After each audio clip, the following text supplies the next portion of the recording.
si moment këtë, sepse ndodhin të tilla gjëra në një shtet tjetër, do të thonë ai shtet do konsideroj i rrënuar, jo i rënë, po i rrënuar.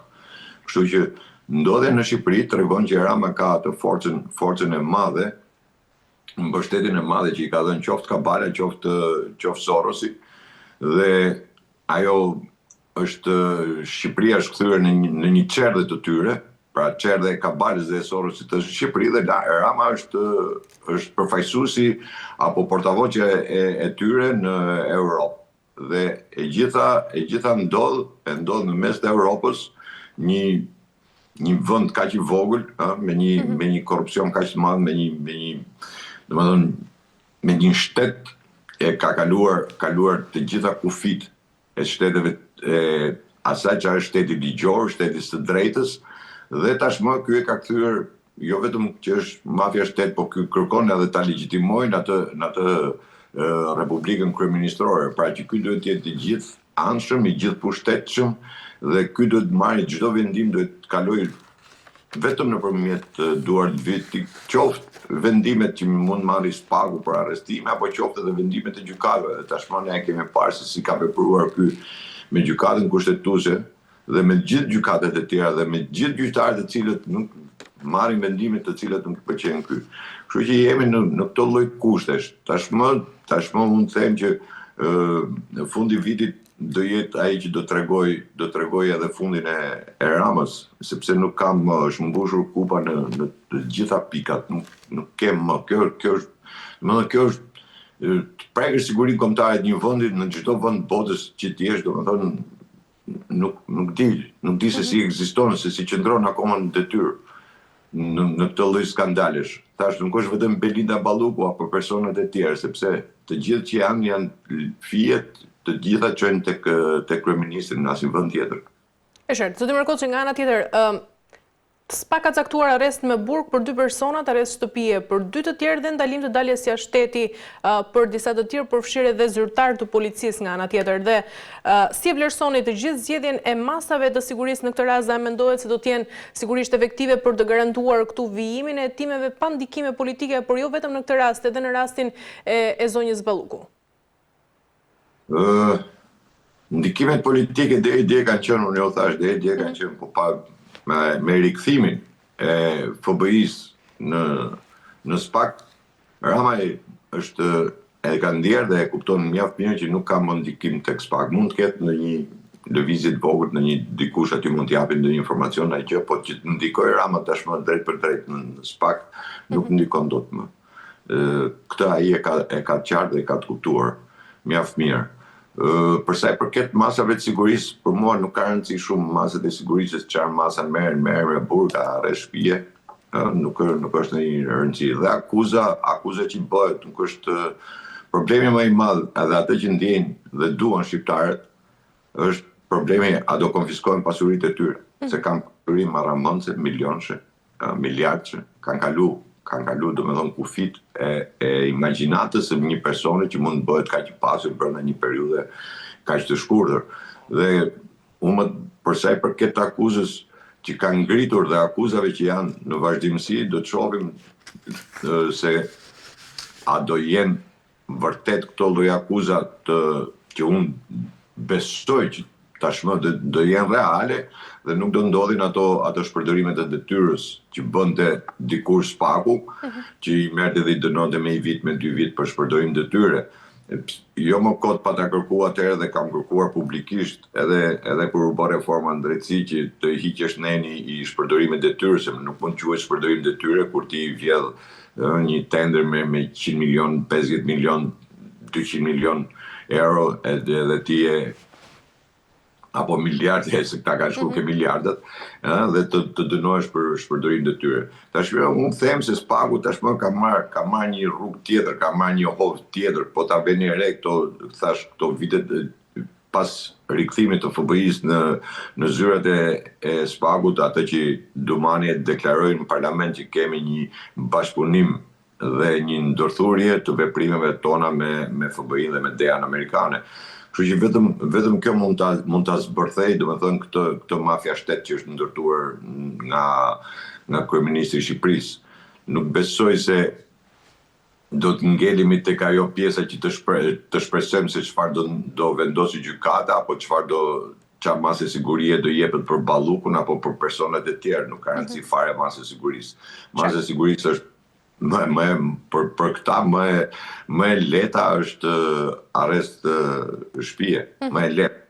Sepse këta janë për burg, ma sigurie burg, po të shohim, po të bëjmë krahasimet e qytetarit të thjeshtë dhe me këta, maset e tyre janë edhe qesharake, sepse për një cigare ashash, për diçka shumë të vogël, apo pse ke lidh dritat e korrendit i ke lidh se s'ke pagu ato faturat, vjen arrest me burg direkt, prokurori vjen në sallë gjykatës me masën e sigurisë arrest me burg, për çfarë do lloj veprimi që të bësh, gjëja para e prokurorit është arrest me burg.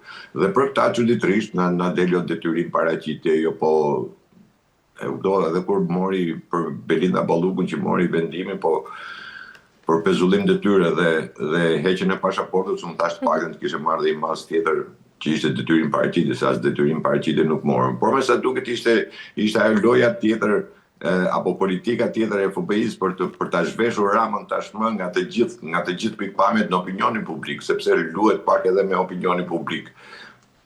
Duke qenë se Rama nuk e shkarkoi ajo që unë pa ta thënë që kur Belinda Balluku doli nga dera e Spagut, si e pandehur, unë thash dhe deklarova që Belinda Balluku nuk e jep dorëheqjen dhe Rama nuk ka këllqe për ta liruar nga detyra këtë person. Dhe ashtu ndodhi.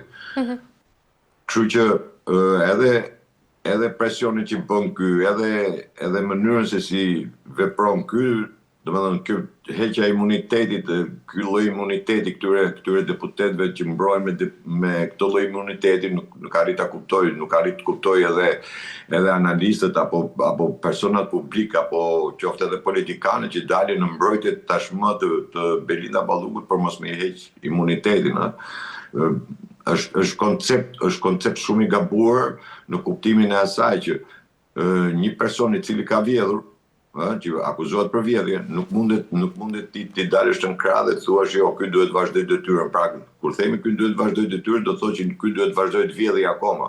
Qartë. Ta lënë prishi provat.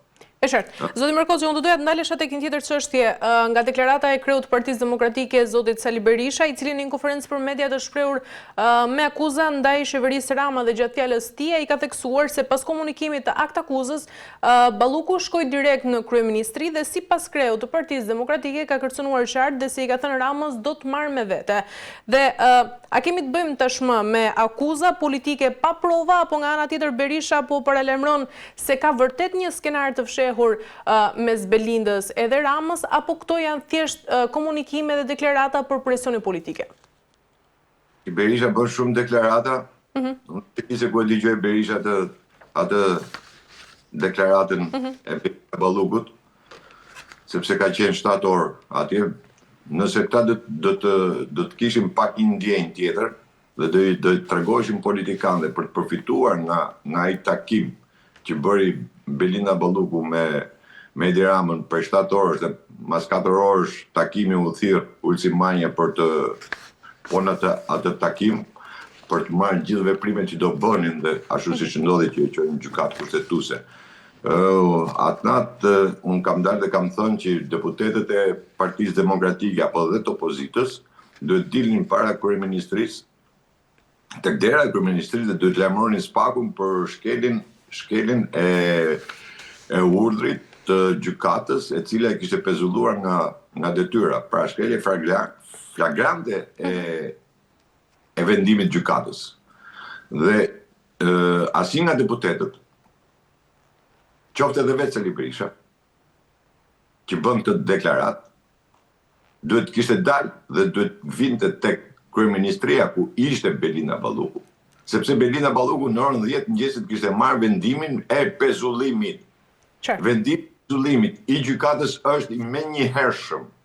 Pavarësisht se është i shkallës parë, nuk ka, është i menjëhershëm, është i ekzekutueshëm. Është i ankimueshëm, patjetër, por është i ekzekutueshëm, ekzekutohet në vend. Dhe futja Belinda Ballukut për 7 orë në kryeministri dhe mosveprimi i asnjë deputeti, asnjë partie politike, këta që i quajnë vetëm politikan, se këta parapolitikja nuk janë politikan, këta janë parapolitik. Nuk bëjnë politika, këta bëjnë deklarata mas, thot populli si kofili mas vjerave.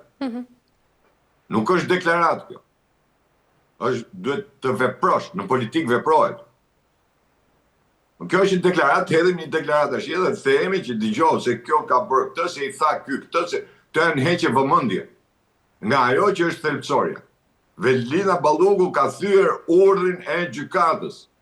Dhe këta deputet, nëse donin të përfitonin edhe politikisht, por t'i tregonin edhe popullit që vërtet ato lloj deklarate që ne bëjmë, apo të luftë që ne bëjmë, e kemi seriozisht, duhet të vinin në kryeministri, të merrin telefon Spaku Dumanin, se i kanë numrat këta.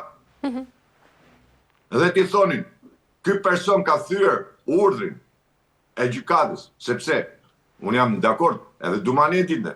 Unë nuk e di se qa lojë lu Dumani dhe qa përgjime shbon ai, dhe ka lënë dhe vetë lirë në atë formë. Por, veprimi politik i partive politike, qoftë edhe Betë Berishës, Berisha e di shumë mirë, nuk ka nevojë dalësh e të bësh atë lloj deklarate.